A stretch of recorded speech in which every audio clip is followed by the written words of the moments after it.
Welcome back, folks. How we doing? Today we are going to be reloading and working on some 243 Winchester for the very first time ever. I've never shot 243 Winchester, and at this time I don't even own the gun in 243 Winchester. I still have to go pick it up from the store. But here we can see we've got some dies, we've got some brass, we have some other brass, we've got some varieties of priming sources, we have some powders to play with. We even have a bullet sitting up top there. I went with near the heavy end for the standard twist rate. I've got a Savage Axis on the way. It's a 9.3 inch twist, and I've heard that maxes out at about 95 to 100 grains as far as its capability to stabilize those bullets. So we started with the 90 grain. We're going to go all the way down and try the 58 grain VMAXs. We'll try the 87 grain VMAX, the boat tail hollow points, some Sierra stuff. We'll eventually try out all kinds of goodies. There's not a whole lot of cast options available for the for anything in 6mm really. I'm sure if you went to like Arsenal or NOE, one of those kind of more custom shops, there'll be something available. I believe RCBS makes one 95 grain mold, but it's a little pricey and you got to get their handles to go with it. So I don't know if I want to jump in for like $200 on a single mold for, this project just yet. Anyways, I don't have any 243 brass per se, but I have some dies here that I can resize some 308 brass with. So that's what we're going to be doing. I have some brand new nunce-fired Peterson small rifle primer brass here. And I have some once-fired range pickup Hornady large rifle primer over here. So here's our Peterson, and it says 308 Winchester SRP. And we're going to be turning that into 243 Winchester, which looks a little bit more like this. I've already been playing around and I've sized a few cases so far. I was doing most of the Hornady stuff, but I figured I'd bring you guys along. But you can see here, we go from a 308 on the right side and then basically just neck that down to a 6mm. And I don't think we're going to be trimming these for quite some time. We're actually about 25 thousandths under the trim 2 length. So we're going to get a couple firings at least before we have to worry about trimming. I am, however, going to touch up the case mounts a little bit, so I'll walk you guys through that. And the same with our Hornady. This was just range brass I've collected over time. I've got about 36 pieces, I think, here to work with. Large primers on these. And again, we go from the 308 down to 6mm. And it's not too bad as long as you use sufficient lube. But again, we'll get into that here shortly. I've got 5 more pieces of the Hornady to run through. And then the rest of that Peterson, I've only done a couple of those. But I wanted to make sure I got my process down. And all that before I go ahead and screw up the stuff that cost $1 a piece. As far as our other components, we've got our 90 grain spear. Hot core, this is a hunting bullet. We've got a flat base with the soft point there. This is going to be a smoker on some whitetails, I'll tell you what. It'll be too late to use it this year, but it'll be nice to have a load sitting around that I can just pull out anytime. There might be a coyote or something in the backyard. Once again, we'll go and try the 58 grain VMAX. We'll try some 87 boat tail hollow points, some 72 flat base varmint exploders.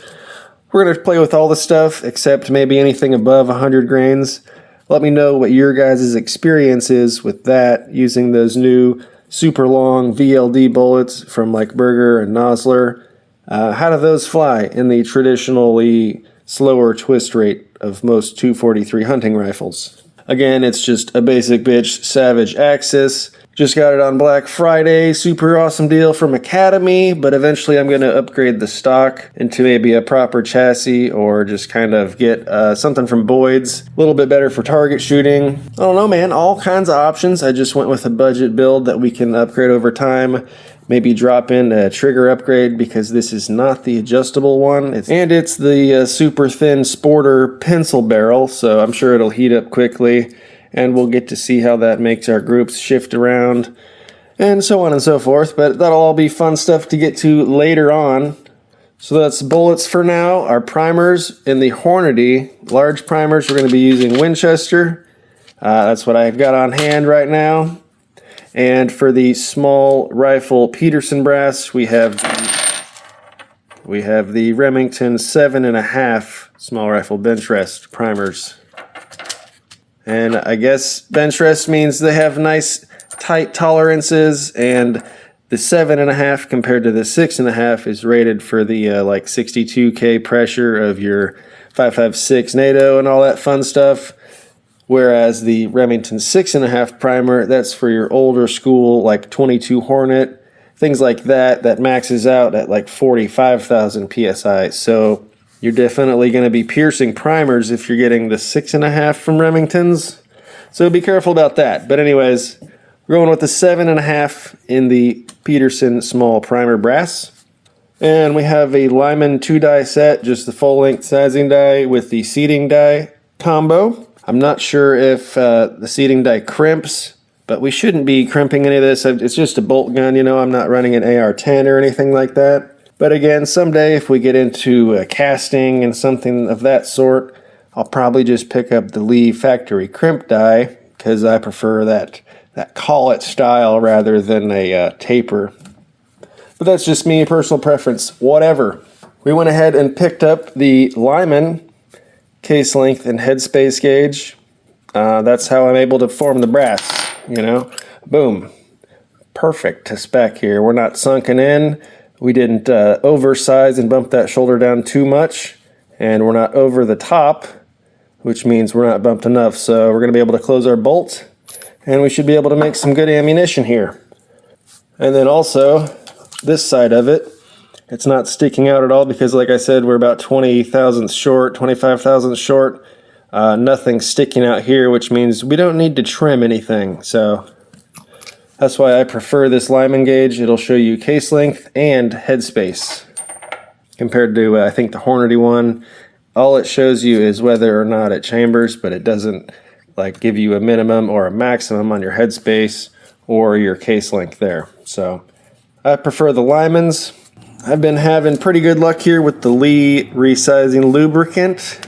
Works pretty good. It actually feels like it's moisturizing my hands. It's kind of weird, like it soaks in because my hands are so dry. But I've been wearing gloves and works just fine. And it is possible to dent some shoulders if you go overboard with it. So make sure to only get the body of your case and inside that case mouth so the expander doesn't stick. Don't get any of that on your shoulders, as we'll go over here shortly. Back to components, however, we're trying out the new Winchester Stay-Ball Match. It's essentially, they call it a ball powder version of Varget as far as burn rate. Ideal for 223, 224 Valkyrie, 22-250 Remington, 308 Winchester, 30-06, many more, including the 243 Winchester. They list data from 55 grains up to 100 plus, I believe, so the entire weight range for this cartridge. However, it doesn't have the best velocities. It seems very versatile, and if it's, you know, temperature stable and all the fun stuff that we're looking for in our powders, you know, temperature stability, accuracy, repeatability, easy to use on your powder measure, all that fun stuff. Maybe this will be a good one to go with in this cartridge here. And then on the other side, we've got Hodgdon H4831. This is way slower burning, but it gives some crazy, ridiculous velocities here. I think this bullet should be hitting 3,200 feet per second out of their 24-inch barrel, but I'm going to be getting a 22-inch, so might not be hitting 3,200, but 90 grains going 3,000 plus. That's pretty cool, brother. We'll have to try it out. What else? We got the rock chucker over here we'll be using for our press. The Lee Ram Prime to prime our cases when we get there, both for our small and large. It's pretty easy to swap between. And I've been really getting into this Frankfurt Arsenal aluminum powder funnel set. Pretty nice. It sits on your case fairly well. It's got most of your common diameters from 17 all the way up to 35 caliber. And I've actually gotten that to work on my 450 Bushmaster, if you're careful. So yeah, that's the Frankfurt Arsenal powder funnel kit. Pretty cool dude there. Anyways, here are my notes so far. We've got a maximum case length. That's your loaded cartridge, 2.710 inches.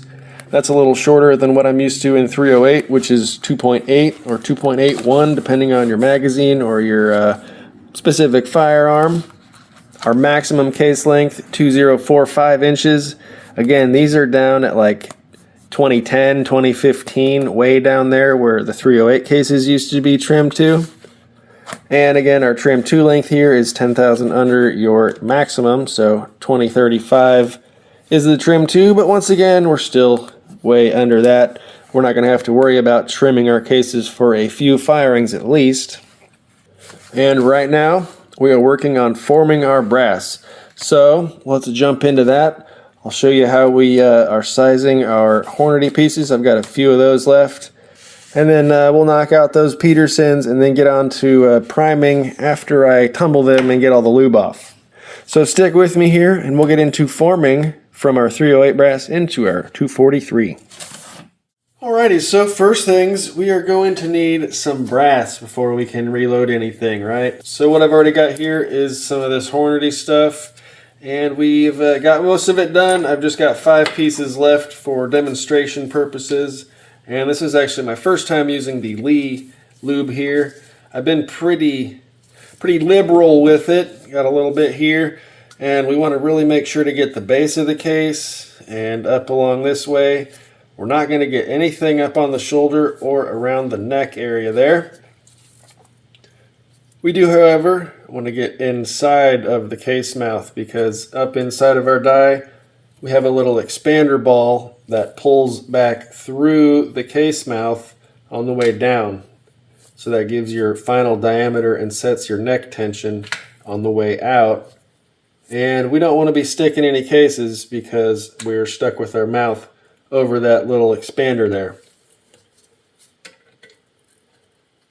So we're lubed up here and we're just going to very slowly work it in. You'll feel a little resistance, come in a little more, back out. And especially if you're using unknown range brass, these bases could be quite expanded depending on the chamber they came out of. And there we go. So you can see quite a bit of lube on here and actually down the brass where we bumped it back and forth each time coming up and down. But that's no big deal. That's just part of the sizing process. And right here would be a great time to anneal if you're into that. I've yet to get into it, but I totally understand the benefits. However, for today's purposes, we are not annealing. Don't have any cracks yet. And as long as you don't get anything on your shoulder, you won't get any of these little hydraulic dents. And so there's not anything really wrong with this. You just want to watch for cracking. And then it should fire form right out without issue. Just be careful not to, don't go overboard with the lube there on your shoulder. So just 4 more. I'm going really slow, taking my time. Trying to really not stick anything here.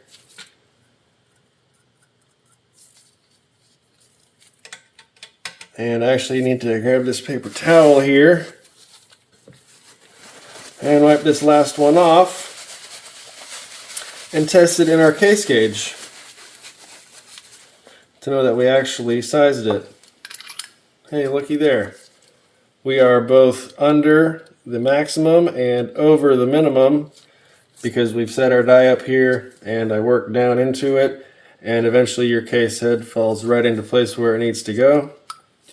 And then again, you can see we are not over, not even to the minimum yet on this, so no trimming required. I am going to get the case prep center and just touch up the case mouth though. And it seems like this Hornady stuff might be crimped.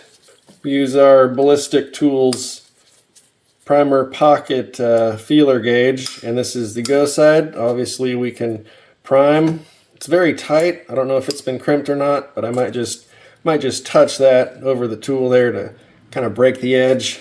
But then this is our fail side, which means your primer pocket is blown out and stretched out, and it is too loose to be able to reload. So obviously this one does not go in. So this here is a good piece of brass, and we're just about ready to go with that. So all we got to do is run him up. Again, make sure to be careful and feel it out. Hit our primer there and pull him back through. And this is probably several different lots of brass that came out of several different guns. I've just been collecting it over the past few years whenever I pick up range brass. So who knows the origin of any of this stuff.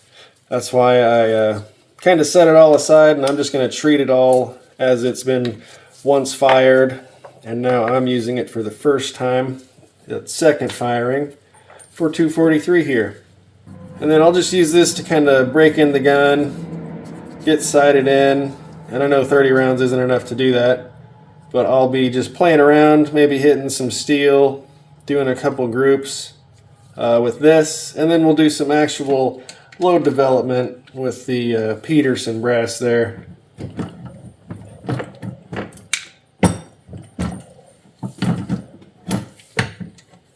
All right. So this is going pretty smooth. And yeah, don't be alarmed when you see some of these lines on the brass. That is, it's stretching, you know. That's what happens. It's got to move that material somewhere. So usually that comes from the thicker case head, and it stretches up and out.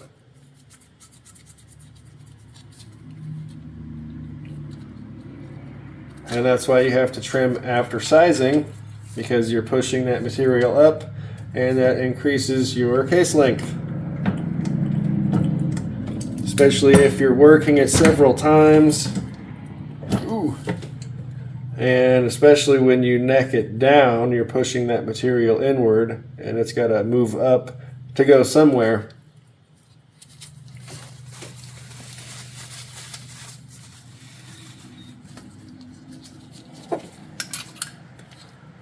And every single one of these have passed the gauge so far. We have one left. And as far as the lube goes, this stuff is working great, but I would prefer to have some Imperial wax on hand. I must have misplaced it when I moved a little while back, but I haven't been able to locate it or unpack it yet. So I need to pick up some Imperial sizing wax, because that is by far the most superior sizing lubricant for small batches and forming and all that stuff. Oh my gosh, it's just smooth in and out. Oop, sticky from lube, but yeah, give it a little poke. I'll just measure one of these lengths here. Okay, so this one's only maybe 7 thousandths under trim length. That's a lot closer than some of these other ones. Some of these were down to like 2015. There's a 2022. 23. Well, it's going to make me a liar. Yeah, 2012. That's pretty short there, brother. Maybe these longer ones that have already been fired, maybe they've already been reloaded once. So this could be its third firing and forming, and I'll never have any way to tell. So how we ended up on going with the horny brass, I'll just take along a side here and ramble on for a little bit.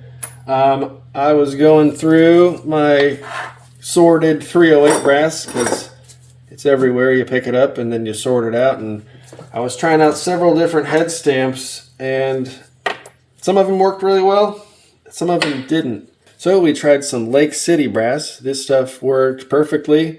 The bases were a little blown out because I think it, depending on what gun it came out of, looser chamber, probably a semi-auto, and it formed up just perfectly. But again, it's a little short on the overall length. But no problem. We did have the crimps on the primer pockets at one point in its life. They've since been reamed out.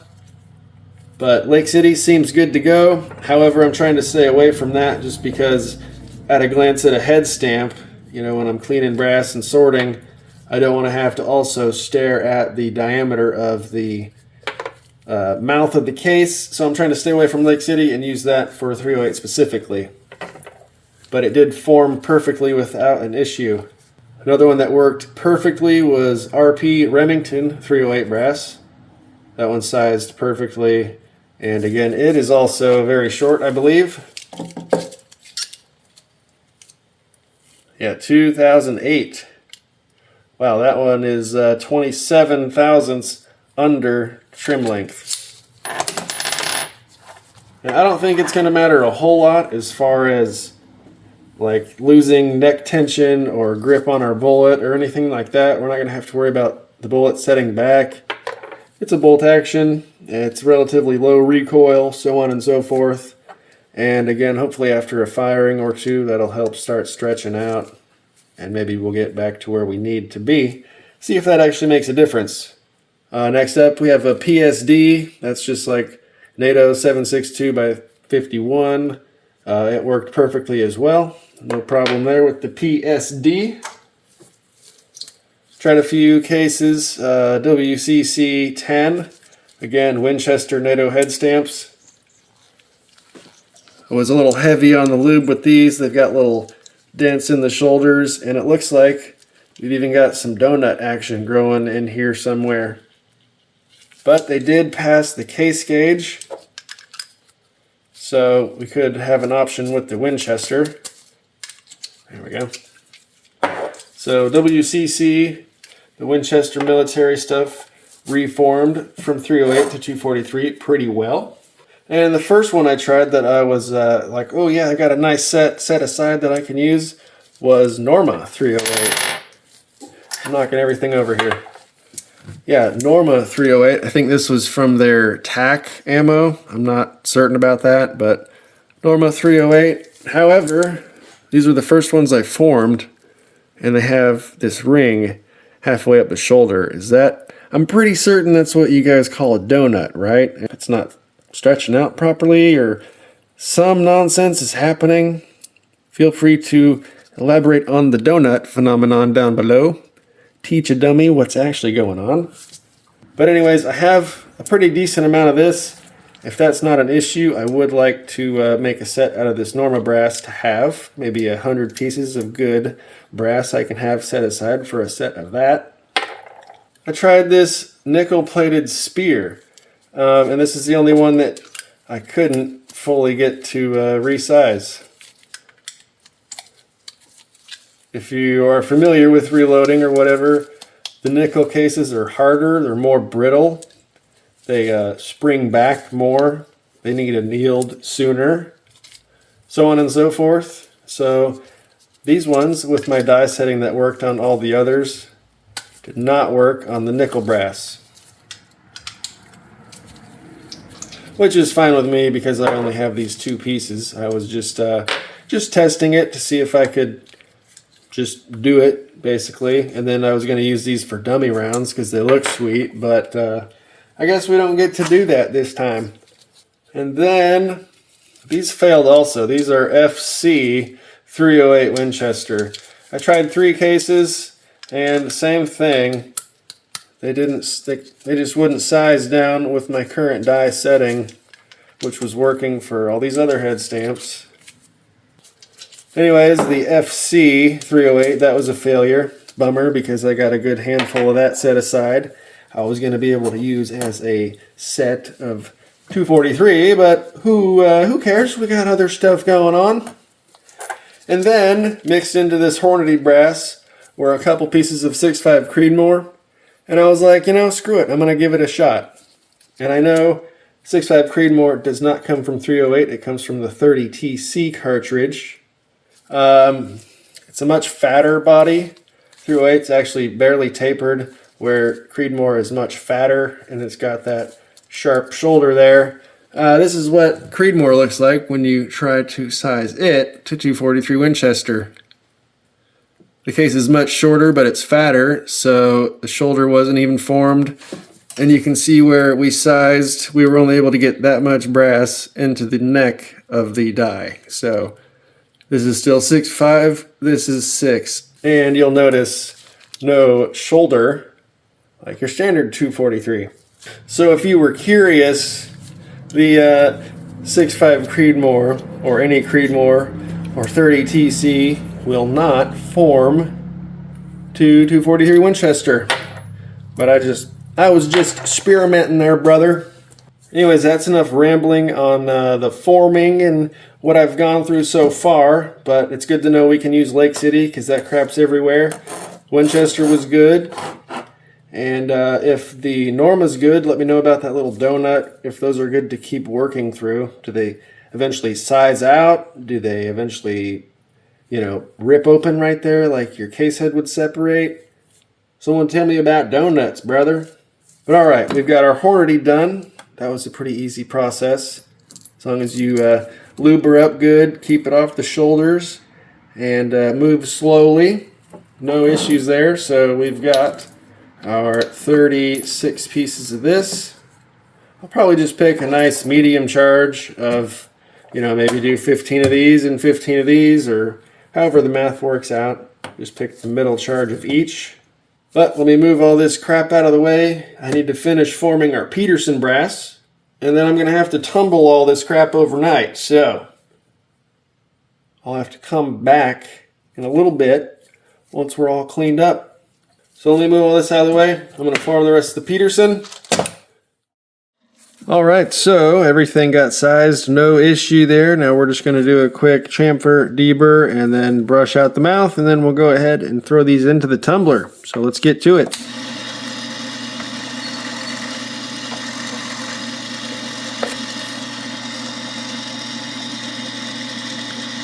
And that looks just beautiful. We've got a nice beveled edge there that should help seating our bullets. So let's run through these real quick and then we'll get on with the tumbling.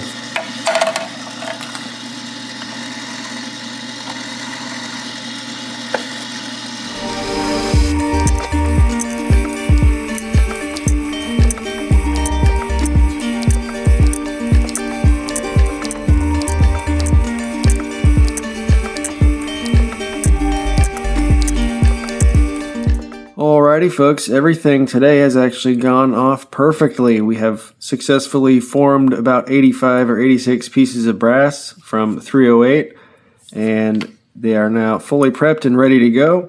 We just need to toss them in the tumbler to get this lube off and we'll just let them polish up overnight and then we'll come back to prime them and we'll talk about load data and so on and so forth from there. We did go by these Hornady cases and hit those primer pockets to take off the edge there. Just ream a little bit of that material off. It seemed like they were crimped, but now we'll be able to slide those new primers in with no problem at all. So no problems there in the future. And we didn't find any split necks or anything like that, so I think everything is good to go. But again, I'm just going to tumble these to get off any of the lubricants or anything like that that could contaminate our primers or powder, and maybe that'll let us see any of these cracks or anything that I might have missed, just to make sure our brass passes a final inspection. I don't foresee anything wrong with the Peterson brass. It has never been fired. All I did was neck it down from 308 to 6mm, and there again, small rifle primer, Peterson 308. Have you guys ever done this? Am I going to be like surprised and disappointed when I have to turn the necks down or something? I hope not. Maybe I should measure those and see what the specs are as far as neck thickness plus bullet diameter equals how much room in the throat do I even have. Anyways, that might be for a different video. I should probably just make a dummy round and try and chamber it once I get the gun here shortly. Anyways, let's throw these in the tumbler real quick and clean them up. Alrighty, so yeah, once again, we're doing the dry tumbler today. We've just got some corncob media here, and I'm using the Lyman Turbo Bright polish. I've let it run for a few minutes there to kind of mix it in. You can see it kind of clumps up, but once we get the brass in there, it actually polishes quite well. So I'm just going to let this run overnight, and we will see you guys we'll come back, we'll finish priming, and then we'll talk about our load data, bullet selection, and go from there. So thanks again for hanging out. Make sure to visit dummyroundreloading.com for all of my affiliate links with different companies I like working with, all my other channels on other socials.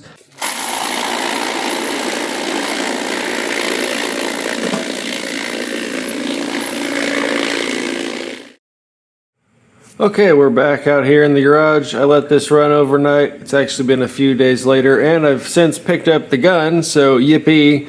But we're back in here to grab our brass from the tumbler. We'll get all this corn cob knocked off of that, and then we'll start priming.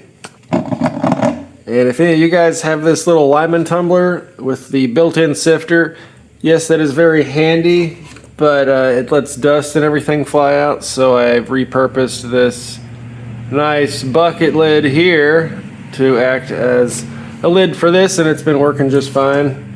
So give that a shot if you're sick of dust and stuff flying out of this into your garage and your wife yelling at you for that. But here we have some very nice, shiny, good looking brass. Yeah, there's our Peterson.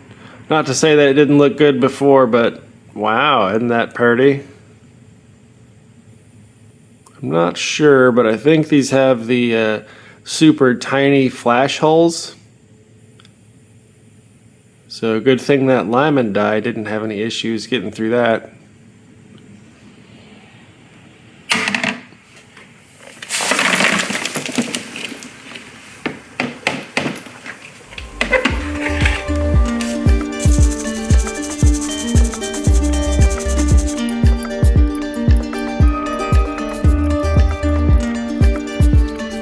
Ooh, buddy.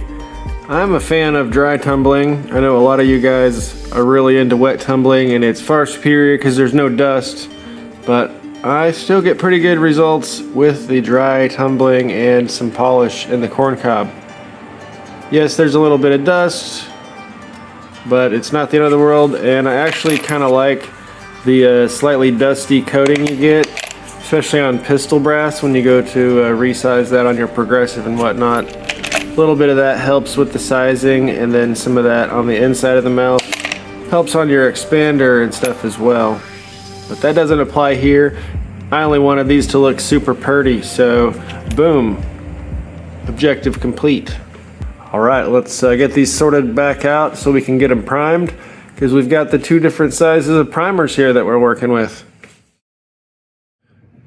So we're just taking this time to give our cases one more good inspection to look for cracks or anything. I'm not expecting any of that. I think we sorted them out pretty well, but you can see some of these are obviously going to need some fire forming. But that should not be an issue. And then again, a couple with like some little hydraulic dents from the lubricant as we were reforming them. But really overall, smooth process so far, but we're gonna get these sorted out real quick, and then we'll go ahead and get everything primed up. And I wanna go ahead and get these Peterson pieces fire formed, so I'll probably pick a third powder so I can do, you know, maybe 3 groups of different powders with the same bullets, just to mix it up a bit so I'm not running 50 plus shots with the same powder. That way we can cover kind of a wider range of things to test. So I'll go looking through some data and we'll pick out a third powder here. All right, stand by and I'll get these sorted out and I'll be right back with you.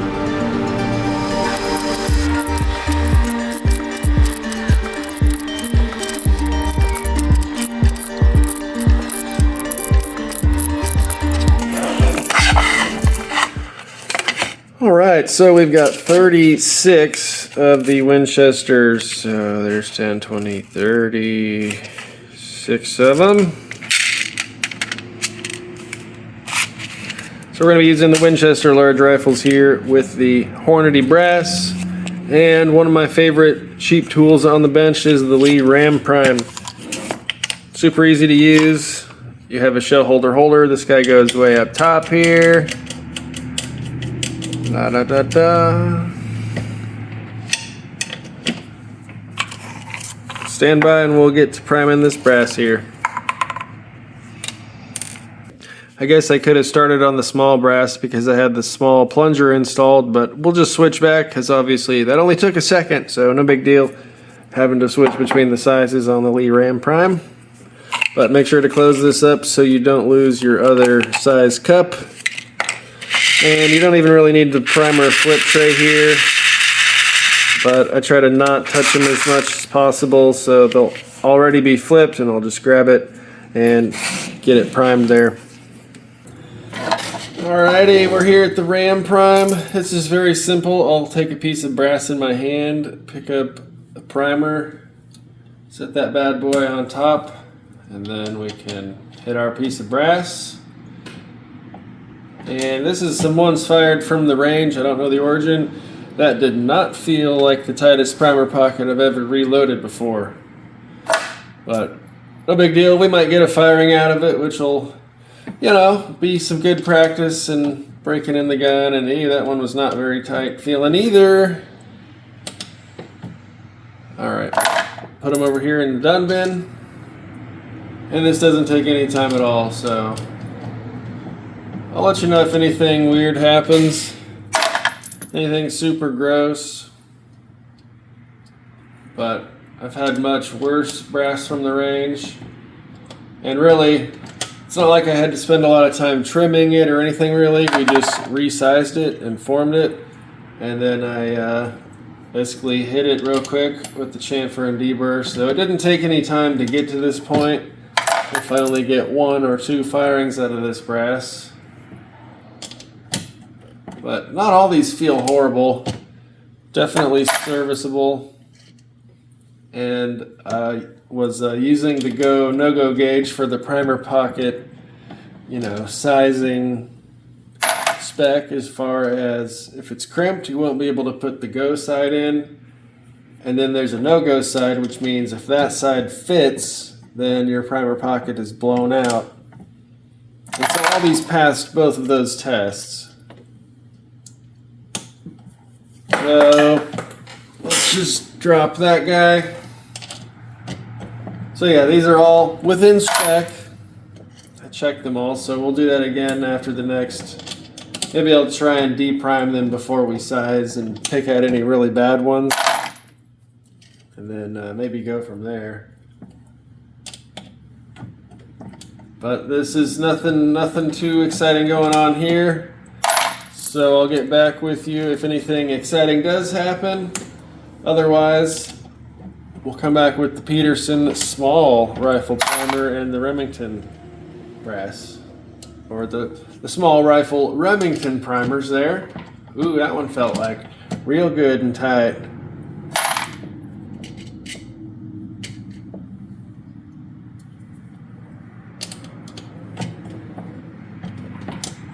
Alright, we'll be right back.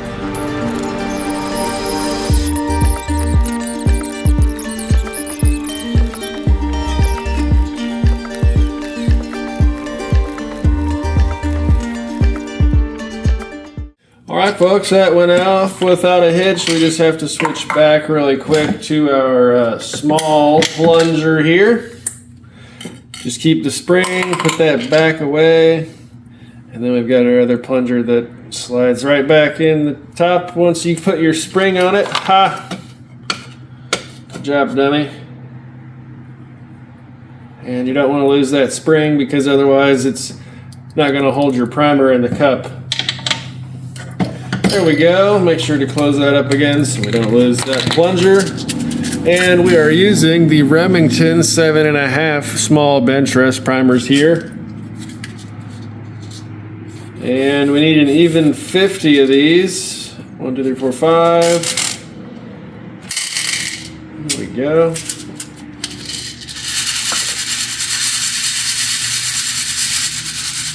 And I said I normally try and go with gloves, but we're just going to try and be careful here. But let's feel these primer pockets. Oh my god, it's so tight. Holy crap.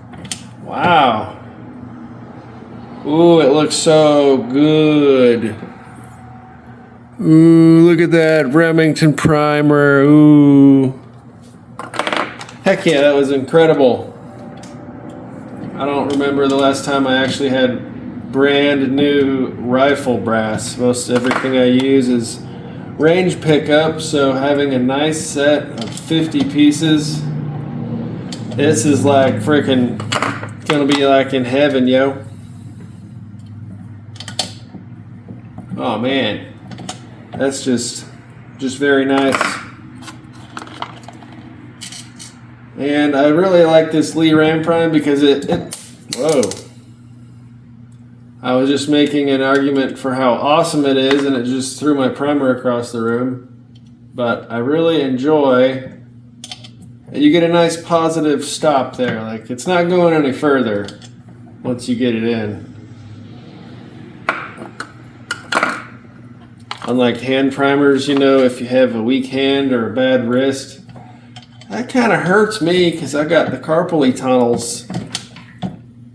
You know, self-diagnosed, of course, but if you have any kind of issues with your hands or wrists or anything like that, this Ram Prime has all the power you need, brother.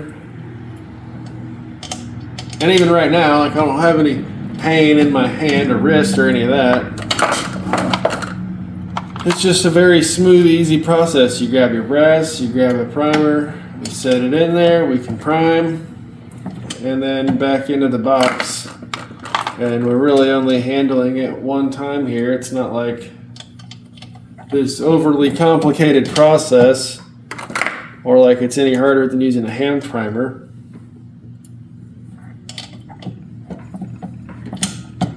You just don't have an automatic primer feeding system. You just have to pick them up and set them onto the Ram Prime cup.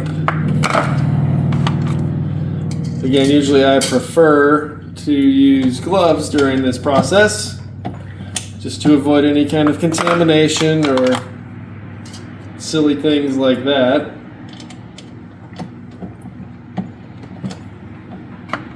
But like I said, we're going to pick two different powders, and the two I've already chosen, the match, Stay-Ball match, and the H4831. I'm going to do a proper load workup, or rather shoot 5 different 5-shot groups with varying powder charges.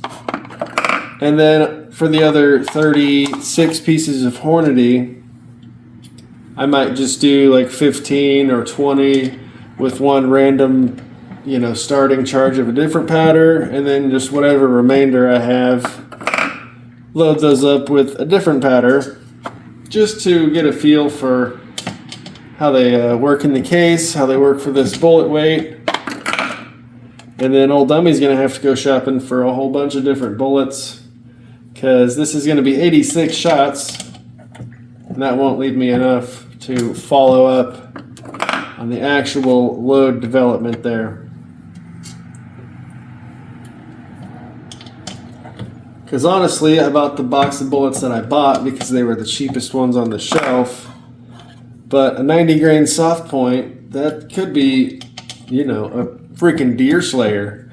So to have a couple hundred of those on hand with a good load, that could be something useful to have in the cabinet.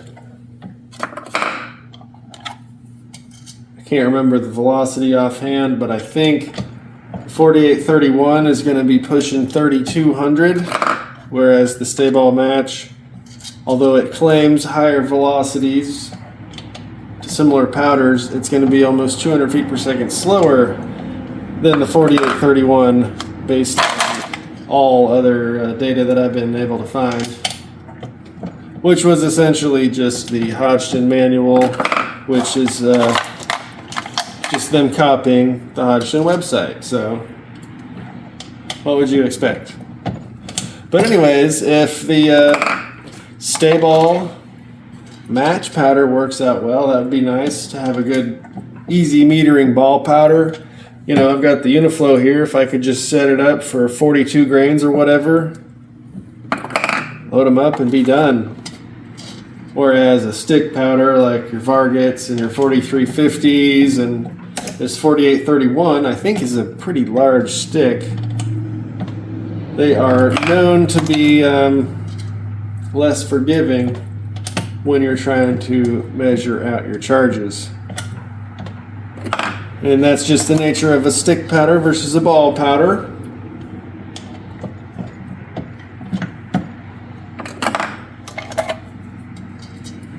Alright, so far, this priming, nothing special happening. Let me kick it up into speedy mode here, and I'll get back with you if anything interesting happens.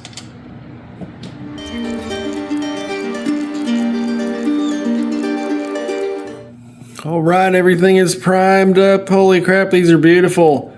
Good work, Peterson. Look, they even wrote me a freaking handwritten note that they printed off and stuck in there, but good stuff from Peterson so far. Very impressed. I've only heard good stuff about it.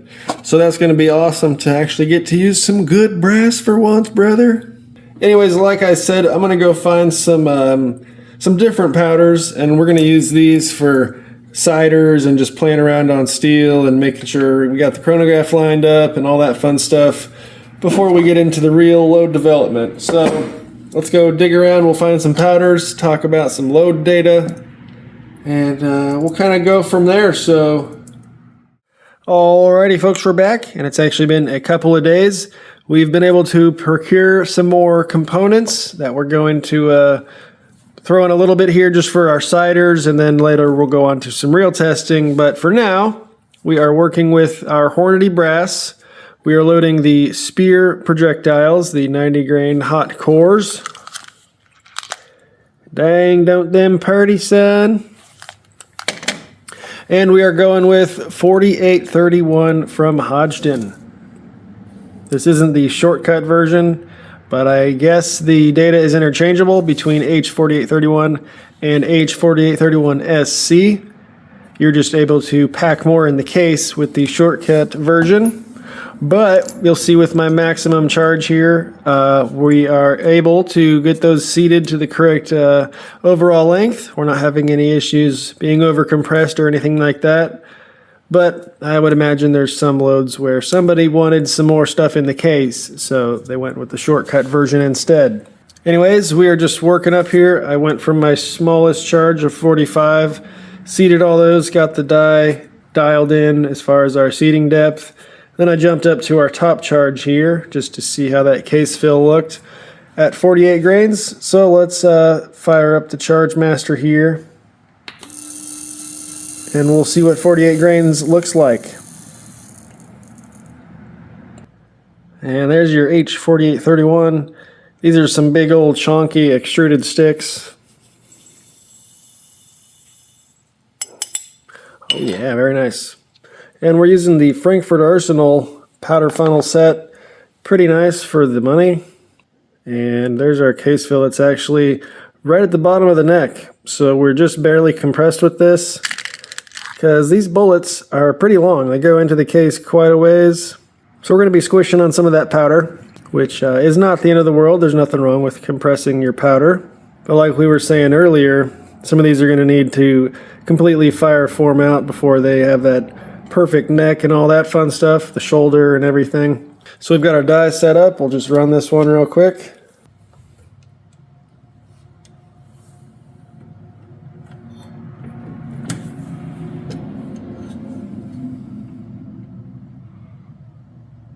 And there's your round. We are getting a little bit of a scuffle mark there on the bullet from the seating die.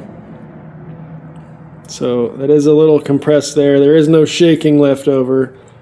So maybe this maximum charge, as I was just saying, it wasn't a bad thing to be compressed. You certainly need to watch out for something like this, deforming your bullets, or as you start at a lower charge and work up and your case gets more and more full, your bullets might not be seated all the way down to where that first charge was. So that's why I jumped up to the top one here to make sure our overall length was good. So we are good there, but perhaps at the expense of boogering up the nose of the bullet.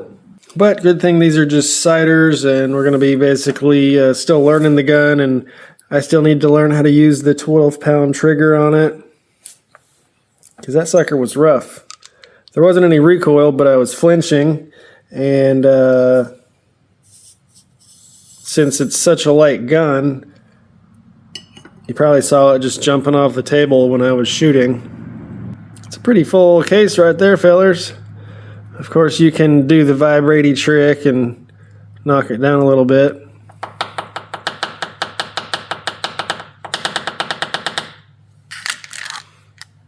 That one's not looking too bad. Still a little bit of a mark on the bullet, but not as bad as that last one. And our target overall length is 2625, so we're just above that a little bit. But we do have these soft points, which are often irregular in shape, so you know, this one might be perfect, that one might be plus 1,000th, that one might be -2. It just depends on these the bullets here compared to, say, a more modern polymer tipped something.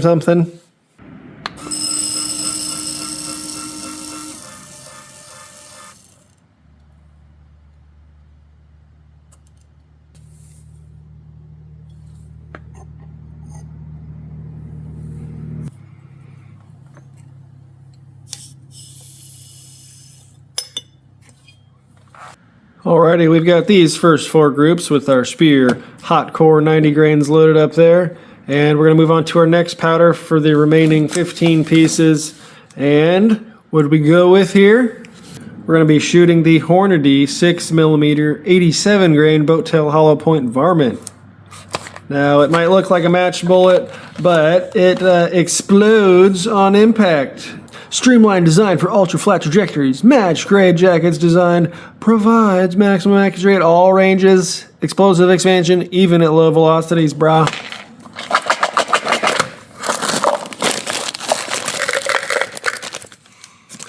Alright, let's take a look at these bad boys. Look at that. Got a pretty wicked hollow point there.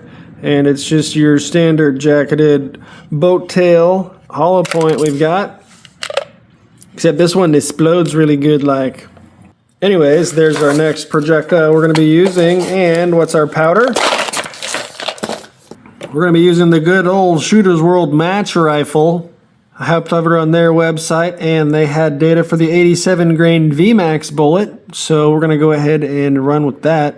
And the velocity for this powder is more in line with sort of the normal powders you would look at compared to the H4831, which is approximately 200 feet per second faster than like almost all the other powders I have on hand. So this one should be a nice and easy shooting load here. So what are we going to do? We are going to try 33, 34, and 35 grains here with the boat tail hollow point. Their maximum charge goes up over 36 grains, but we're just going to play it safe here. Stay down on the lower medium end. So let's go ahead and get the Charge Master loaded back up. So I am a massive jackass and forgot to close the drain when I was changing powder. And we lost maybe a half a pound or more of powder here. So that's quite unfortunate. Okay, so we're actually on our first charge of the Shooter's World match, but I'm doing it last just because I was checking our case fill with the higher charge of 35 grains, and it's so far in there you're not going to see any of it. It's like way down in here, and a very fast burning powder for the cartridge, but that's why I'm going to be using it on these 72 grainers here from Barnes at some point. So stay tuned for those, but I was just looking through data and seeing what other kind of faster burning powders we could use. It looks like we'll be able to get away with BLC2, H335, CFE223, a couple of those other faster powders that are meant for 223 and 308, the ones that I have on hand. So it'll be fun to kind of test those with the faster burning powders and the lighter bullets, see how quick we can get them moving. Anyways, I've got a few left here on our first charge of 33 grains. And once I looked up the overall length from Hornady, this was no problem. But it looks like this Lyman seating die is a pretty crappy fit. It's kind of doing this to both bullets so far, and it's not even compressed, so it's just how it's fitting on the bullets, not necessarily that there's so much pressure it's taking to seat. So there's only a few left here. I won't bore you with that, but we'll go ahead and whip out the Peterson brass after this. Okay, perfect. We've got all these 87 grain varmint Boattail hollow points loaded up there with the Shooter's World Match Rifle. I was about to call it Stay Ball Match again, but it is Shooter's World Match Rifle. Two completely different powders. Do not mix them up. Alrighty, so it's been a couple more days again, and I've stepped away and come back, and we've loaded up our Peterson brass with the Stay Ball Match and the Hodgdon H4831. So we're finally going to pack up and take our 80-something rounds out to the range. Let's get all our brass fire formed, see if we can't collect some data. So let's get to it. Alrighty folks, welcome out to the range. Right now we're going to be starting with our Hornady brass, formed out of 308. And we're going to start with H4831, and we're down at 45 grains. But we're going to do a little 5-shot group here. Okay, so that was our cold bore shot, and it looks like we're about 6 inches to the right. And that's our first shot. It looks like our shoulder there formed out very well. Slight flattening of the primer and already a bit of a crater. But we noticed our factory loads also had a slight bit of cratering on the firing pin, so we'll just keep an eye on that. And hopefully our next shot will move about 6 inches to the left, since we've got one through it already.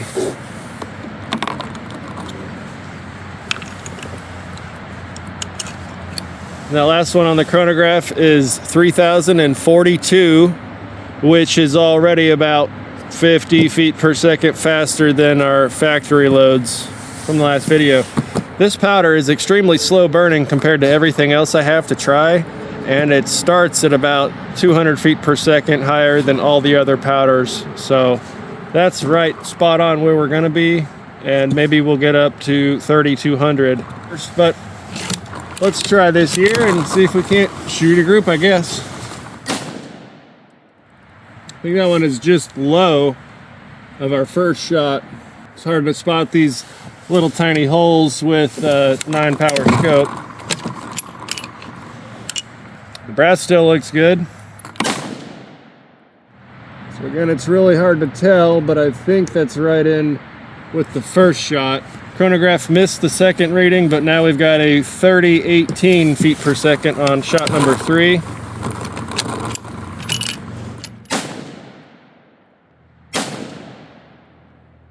Holes, and the last reading on the chronograph was 2977. I'm going to go ahead and switch to this first charge of Stay Ball of Shooter's World Match Rifle.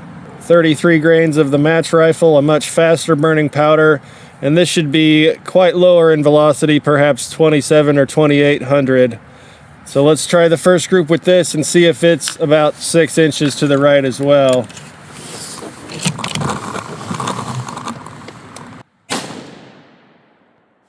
So that was noticeably less recoil,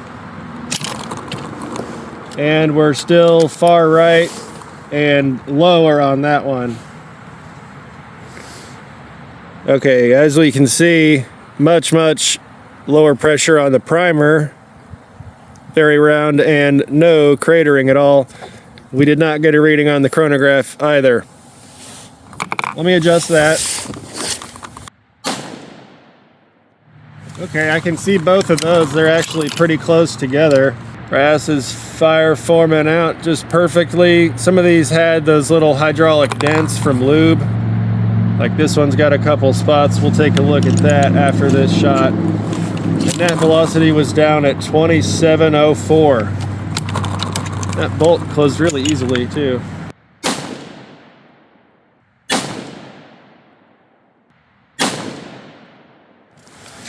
Alrighty, let's go take a look here. So here we are with our first group, Hornady Brass H4831, shots 1 and 2.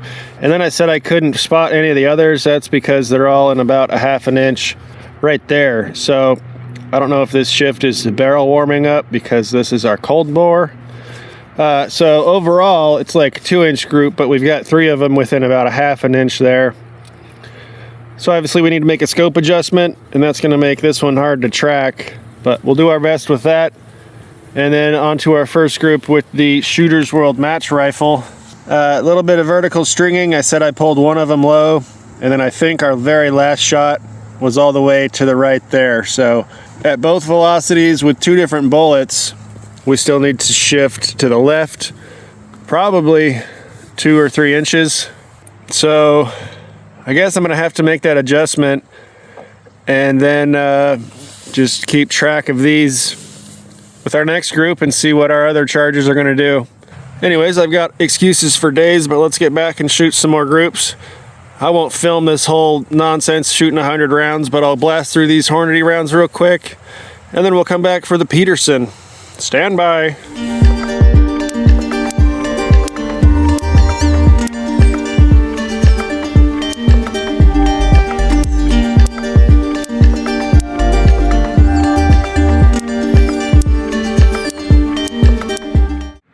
So our top charge of 48 grains, 3197 feet per second. We got all 5 shots to get over the chronograph there.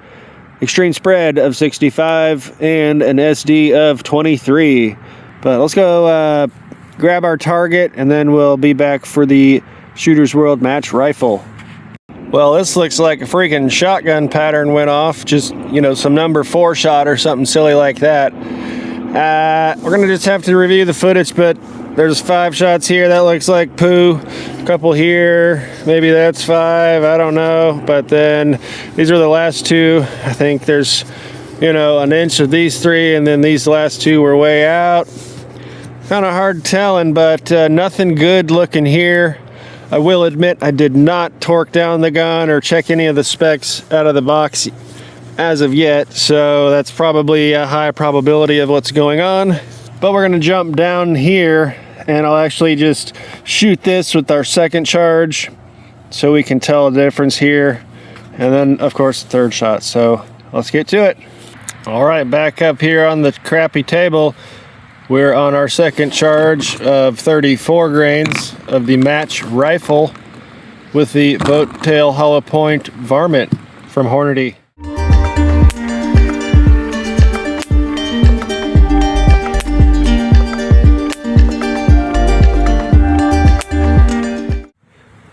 Okay, so our second charge of Shooter's World match rifle, a high 28.22, a low 27.34, average 27.80, extreme spread of 88, and a standard deviation of 33. Well, the chronograph number is pretty gross. The group was looking maybe like an inch or an inch and a half. It's really hard to tell from here. But let's see if our next charge, I think it's 35 grains. Let's see how that looks. Of course, we'll check our brass here real quick. Still very round primers, low pressure, but our brass is fire forming out beautifully. These have noticeably less recoil than the 4831 loads that we started on. Obviously, we're 200 feet per second lower, but just look at those primers on the left compared to the primers on the right so far. But we have 6 shots here at our maximum charge of 35 grains. So let's go ahead and shoot a 6-shot group.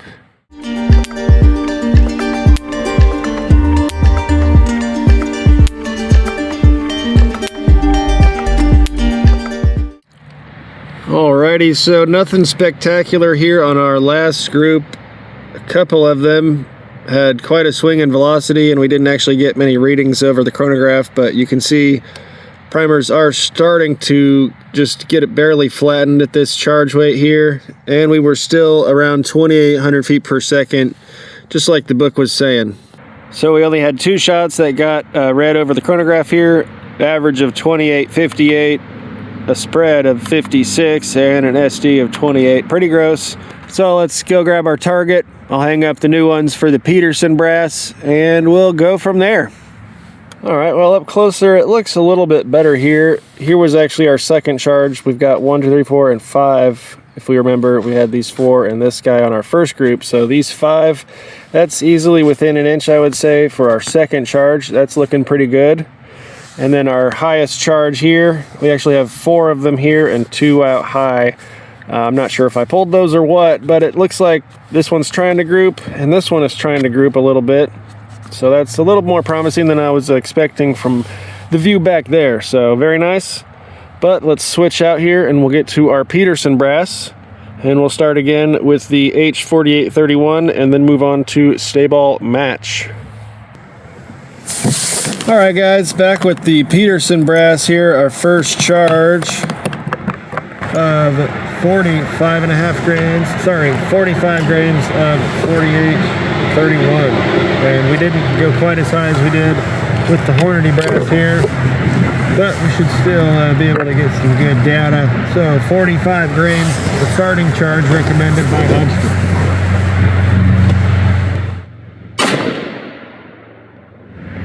All right, our brass looks great. And our small rifle primer actually has a good bit of cratering here. So we're going to be careful as we work up and see what happens there. So velocity reading of 30.52. That's still higher than our factory ammo we sighted in with. So velocity looking good. We don't have to push these super hard.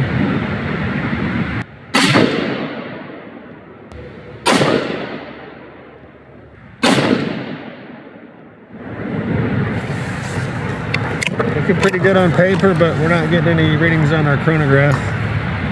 And this brass is forming just beautifully. All right, we actually shot a good group today. I mean, we'll have to go check it out, but I think we have an inch-sized group. That's pretty sweet. We only got one reading on the chronograph, 30.52 with our first charge. Very easy on the bolt lift. And our brass is forming out perfectly. Let's reset the chronograph and we'll come back at 45.5. Alrighty, folks, 45.5 grains, H4831. That'll be our top right target. And barrel's pretty warm here, but what are you gonna do? No reading on the chronograph. Bolt lift was easy. Our primer looks the same. We have a nice defined shoulder now from the forming. That's beautiful. Very nice. And I can see your guys' frustration with the standard bunny ear style chronograph, but I don't have 600 bucks to blow on a Garmin, so we'll have to make do, but who gives a crap about the velocities if it doesn't even group? So that's the main thing, is concentrating on shooting the group.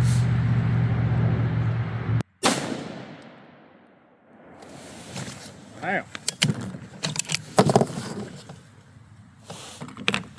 And that time we got a reading of 30.44 on the chronograph, which is lower than our other charge we started on. So that's intriguing. 30.72 on the chronograph. One more shot here, and still not a horrible looking group. I think we threw one a little bit high. We got one more. All right, not too bad. Chronograph says 30.40. Brass is still looking good. I'm not going to go by what the primers are saying because they look the same from each group so far. It could just be how the small primers react, but the bolt lift is still easy. And we're not getting any crazy numbers compared to what the book was saying. All right, looks like we had 4 shots, a high of 30.74, a low 30.40, average of 30.57, extreme spread of 34, and an SD of 15. Wow, that's actually our best looking numbers so far on the day. And the group looked pretty decent from here, but we'll have to check that out a little bit later on. So let's get on to our next charge. Moving up to our third charge of 46 grains here. H4831.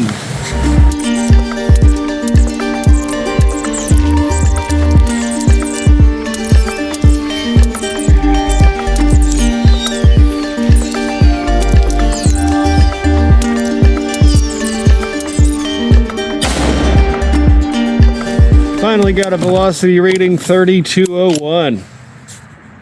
Yeah, these are smoking hot. Let's go and let this cool off a bit, and we'll take a quick peek at our target. All right, so here was our first group. We got 5 of them right in, under an inch there. That's looking pretty good. Second group, 4 of them back into an inch with 1 outside. Third group, 3 here, 2 out there. Looks like we got some horizontal stuff going on, but it's just all over the place. Our fourth group here looks like we've got a little cluster of 3 and 2 outside. And same with our highest charge, hitting 3,200 feet per second. We've got 3 here and 2 way outside. So that's obviously some kind of double group in between nodes or something. So it looks like way back here, right around 3,000, maybe 3,050, I think it was. That's looking pretty sweet and not too bad here. I could have pulled some of these. So between here, our first 2 charges, those are looking pretty nice. But onto our Peterson brass with the Stay-Ball Match powder. Alrighty guys, our barrel, it's not hot, but it's, if I held my hand here for much longer, it gets warm. But anyways, we're on to our last charge of Stay-Ball Match. Sorry, our last powder with Stay-Ball Match. And we're gonna start at 36.5.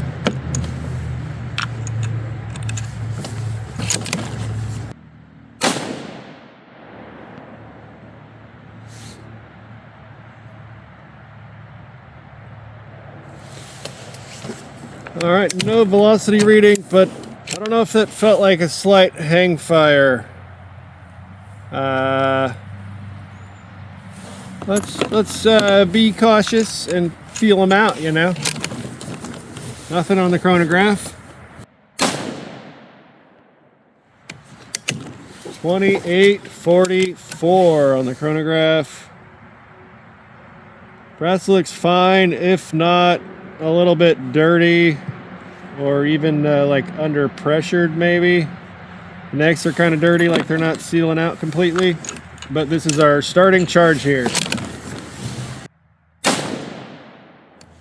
28:61, and these feel like very slight hang fires. Maybe I'm slow or something, but it's clicking, and then they're like a millisecond later we actually have ignition. So hopefully as we move up in our charge, it might even that out, but I've felt that on 2 shots so far that I did not feel with the other powders we've tried today. 29:06 velocity. Same dirty neck, but the brass extracts easily. There's no bolt lift issue. 28:01. That was what? Almost 100 feet per second difference. That's pretty gross. So we got 4 shots with a high of 29:06, a low 28:01, average 28:53. Extreme spread 105 G's and an SD of 37. I think we have some kind of ignition issues with these small primers in this powder at this charge weight, so we're going to keep an eye on it as we move up.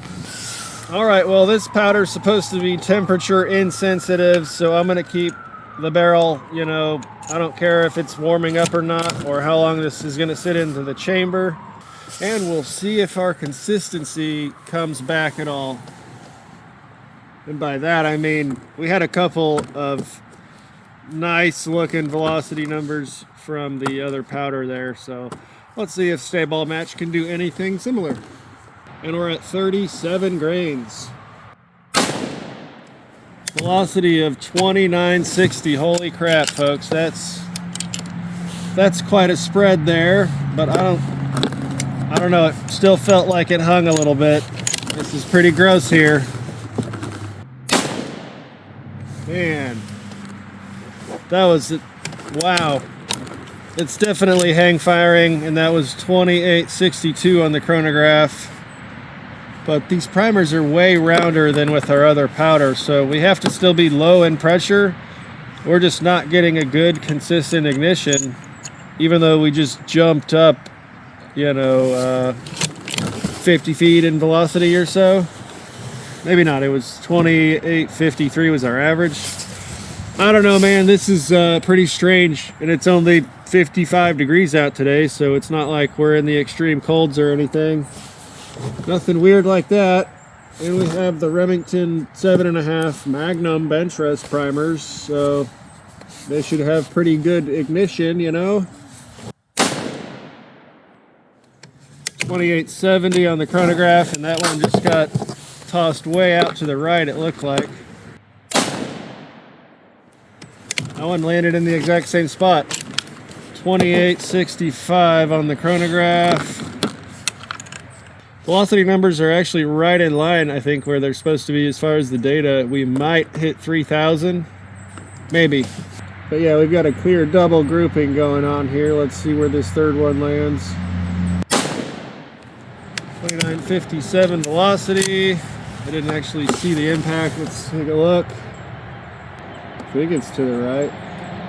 Yeah, not too good with that one, but let's check out the chronograph real quick. All right, we actually had all 5 shots on there, so we have a high 2960, a low 2862, wow, average 2900, extreme spread of 98, and an SD of 45. So far, I'm not too impressed with the stay ball match, but let's kick it up, see if anything happens. So far I'm not impressed with the stay ball match, but maybe we just have the wrong primer, or it just doesn't do good with this kind of volume with a small primer. But we're gonna kick it up, 37.5 grains here. Middle dot. 2952.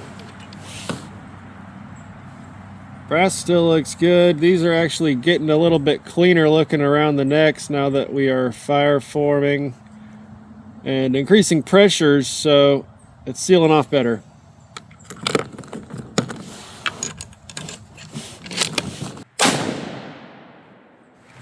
.2891 velocity, and those are going way out to the right. Brass still looks fine, but I think that last one was a hang fire.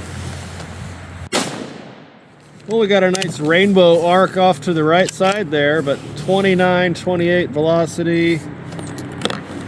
Yeah, this powder is certainly acting inconsistently.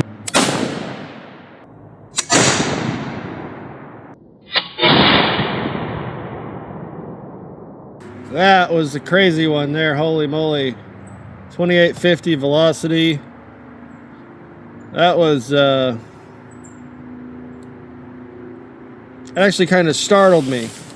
That was such a long delay. The barrel's not even that warm. And our brass, it extracts just fine. But this ignition is crazy.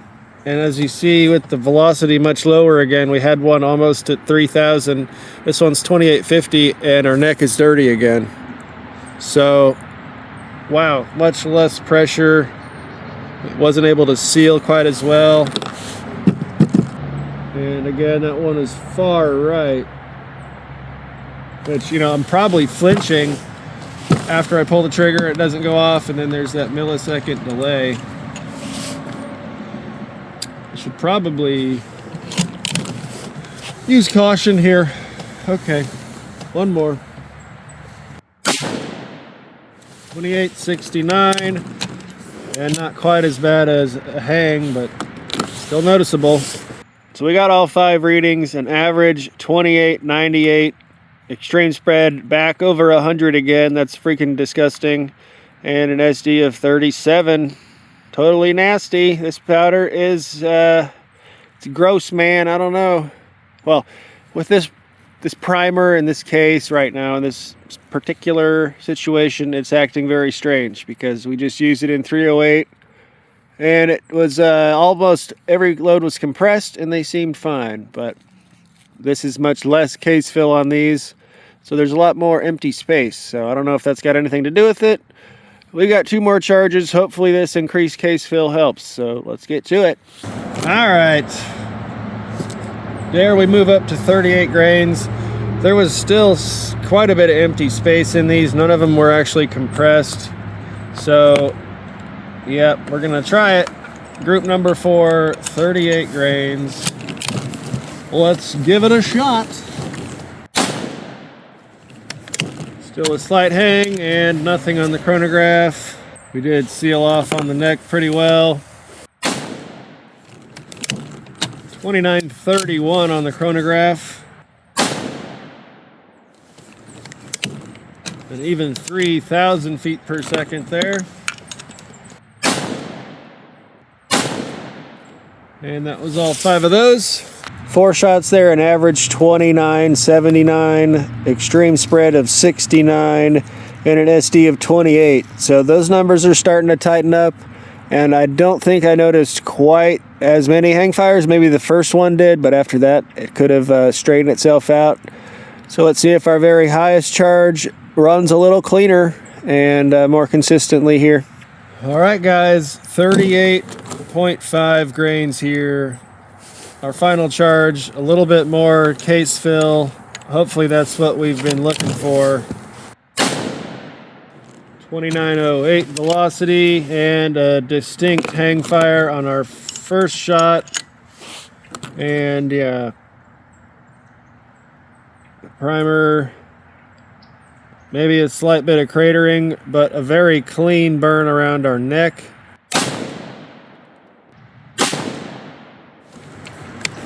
3,055. Yep, still inconsistent, still hanging. I am not a fan of this powder with this cartridge. Or, you know, it's probably the small primers. Maybe. I don't know.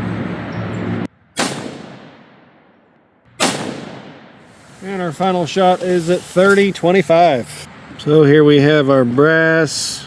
Everything formed out nicely. Alrighty, our 5-shot average 29.84. Extreme spread of 147. Jesus. Standard deviation 51. Delicious. So here's our first group. Pretty gross, 2 inches or so. Hang fires all day. Our second group, 2 here, 3 over here. Hang fires all day. Third group, I think this one might have been the worst. Hang fires all day. Fourth group, hang fires all day. And fifth group, shit. Yeah, these 5 here. Hang fires all day, double grouping. Totally disgusting with the Stay-Ball match powder. Let's take it inside and see what we're gonna do next. So there's really no use in taking this inside and making it more complex than it really is. With our Hornady brass Shooters World match, gross on the first group, second group was nice, third group seemed to be double grouping, or I suck at holding consistently with my cheek weld. So if we're gonna do anything, it'll be this first charge of the Shooters World match rifle here with the Hornady boat tail varmint. 87 grains, those are pretty nice right there, so maybe we can play with that a little bit. Hornady brass, Spear 90 grain hot cores, H 4831. There's 5 gross shots. We adjusted 5 more gross shots. There's 5 in here that look like they're doing something, but still pretty gross. And these are only 4, so one of these, who knows, that's really disgusting as well. Our Hornady brass, not too impressive, but it is good to know that we can fire form and pretty much make our own 243 out of lots of different stuff if we need to. But maybe we'll come back with this and have a nice plinking load, because those were some of the cheaper projectiles. And I could have about 30 of those loaded up. Whatever. moving on to Peterson brass, which was the real goal, was to get that all fire formed. So this is not a good target, but it is our best target of the day. And our best group is our very first charge of H4831. Those are right within an inch, I would say. Pretty good stuff, and the chronograph was more consistent than most. Our second shot, 4 of them within a group. I could have very well pulled this one, who knows, but still an inch and a half or so with all 5 of those. You could take that out in the woods all day and get it done. Third group starting to open up, starting to have these 2 different groupings. You can see 3 here and maybe 2 here. Fourth group here, moving on up. We've got 3 grouping here and 2 out here, so it looks like, you know, the 2 groups here, you shift down, we still got 2 groups there. And our highest charge, we've still got these 2 different groups here, 3 here and 2 here. So it looks like with the H4831, at least in our unfire formed brass, these 2 smaller charges look like they're doing something, but up here, maybe that one's pulling towards that second grouping as the velocity increases. I'll go back and check out the data because I think Lyman started out lower than Hodgdon did, so maybe we can work backwards and down to a nice tight group there. Finally, with the Stay-Ball match powder, this was the worst of the day, which I thought would be hard to beat the Hornady crap over there. But anyways, 5 shots, crappy stringing, horrible hang fires. There's 4 maybe there somewhere, horrible hang fires and stringing. Extreme spreads up in the hundreds. This is just totally gross. There's 3 there and 2 there was our last group. Still had hang fires as we filled up our case capacity. And that was pretty much the book maximum load there, so we can't really do a whole lot about that as far as adding more and filling up the case to get better fill and better ignition. But if we wanted to dive deeper into ignition and hang fires, we could test out different primers. I think the small primers might have had something to do with it, but those Remingtons are supposed to be pretty hot. I don't know, man.